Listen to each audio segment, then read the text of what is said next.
بسم اللہ الرحمن الرحیم۔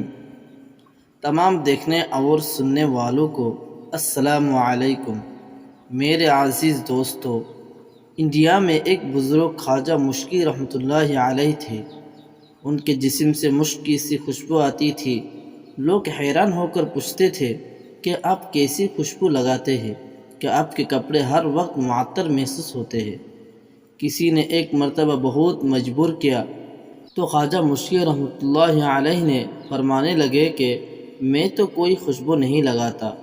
اس شخص نے کہا کہ آپ کے کپڑے سے خوشبو کیسی آتی ہے؟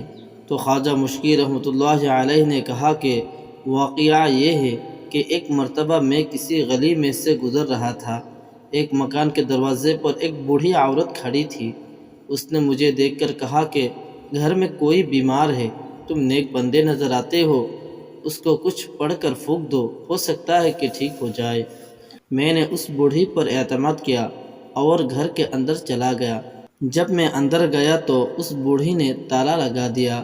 اس کے بعد گھر کی مالکہ سامنے آئی۔ اس کی نیت میرے بارے میں بری تھی۔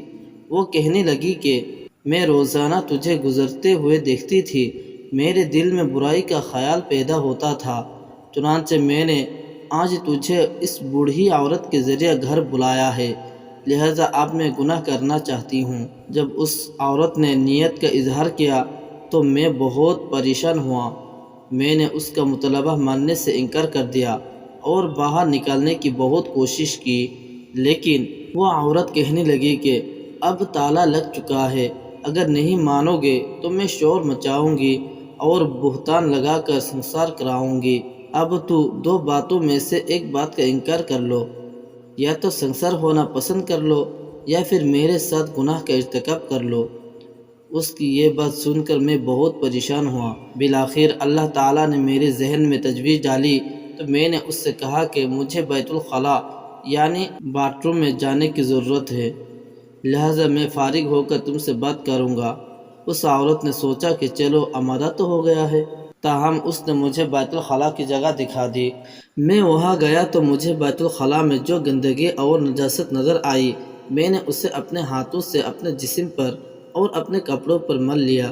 جب میں باہر نکلا تو میرے جسم سے سخت بدبو آ رہی تھی، چنانچہ جب اس عورت نے مجھے دیکھا تو اس کے دل میں میری نفرت پیدا ہو گئی اور وہ کہنے لگی یہ تو کوئی پاگل ہے، نکالو اس کو یہاں سے۔ یوں میں اپنا ایمان بچا کر اس گھر سے نکل آیا۔ اس کے بعد مجھے پریشانی ہوئی کہ میرے بدن اور کپڑوں سے لوگوں کو بدبو آئے گی، لہٰذا میں جلدی سے غسل خانہ میں پہنچا اور میں نے اپنے بدن اور کپڑوں کو دھویا اور پاک کیا۔ جب گیلے کپڑے پہن کر باہر نکلا تو اس وقت میرے جسم سے خوشبو آنے لگی۔ اللہ اکبر! ان کا اصل نام تو کچھ اور تھا، لیکن چونکہ ان کے جسم سے مشک کی خوشبو آتی تھی اس لیے لوگ انہیں خواجہ مشکی کہہ کر پکارتے تھے۔ تو ایک موٹی سی بات ذہن نشین کر لینی چاہیے کہ نیکی سے جسم سے خوشبو آتی ہے اور گناہ سے جسم سے بدبو آتی ہے۔ اگر ہمارے ویڈیو اچھے لگے تو ہمارے چینل کو سبسکرائب اور بیل آئیکن کو دبانا نہ بھولیں۔ اللہ تعالی ہم سبھی کو نیک عمل کرنے کی توفیق عطا فرمائے۔